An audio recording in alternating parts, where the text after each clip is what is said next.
So in my last message, I raised the question as to whether the universe is personal or whether God has some personal agenda for us in the universe. And I basically said, no, I don't think that spirit or God or the universe is personal in any way. Now, someone wrote to me after I started to share some of these ideas and said, well, maybe you're wrong. Maybe the universe does care, but maybe it just has a great poker face. I love that comment.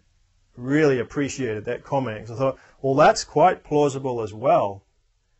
Maybe the universe does care, but maybe it just has a great poker face.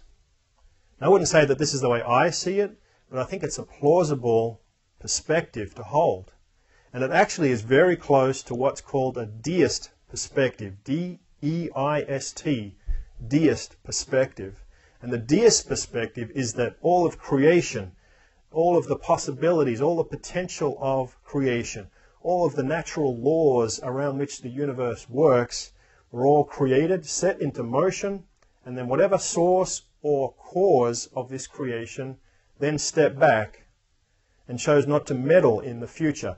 You could say that this creative force trusted the universe enough to be on its own, which is the essence of personal responsibility, or what we might call co-creation.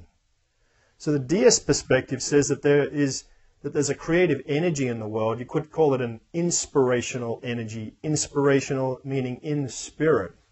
An inspirational energy that we as humans can tap into. It doesn't tell us what to do. It can't force us to do things. It's not coercive in any way.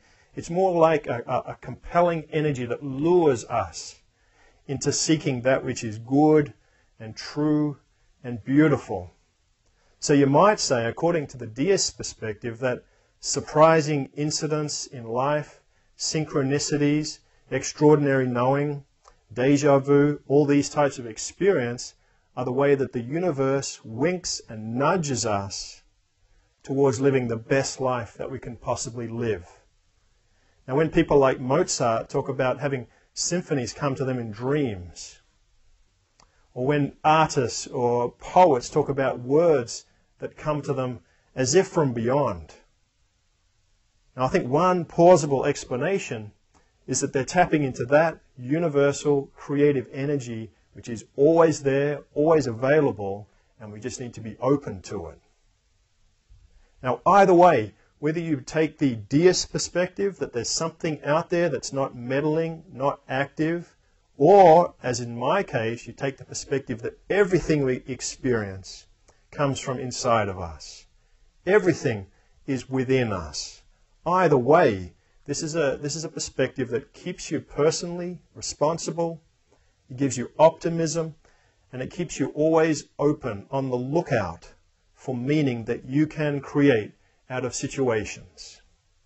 So again, I repeat that from my perspective, spirit, as with mind and body, are all completely internal. They're all three of them are, as a whole, who we are as a human being. So if we integrate that, we can tap into incredible latent powers within our bodies and our minds. More power than we could ever even imagine.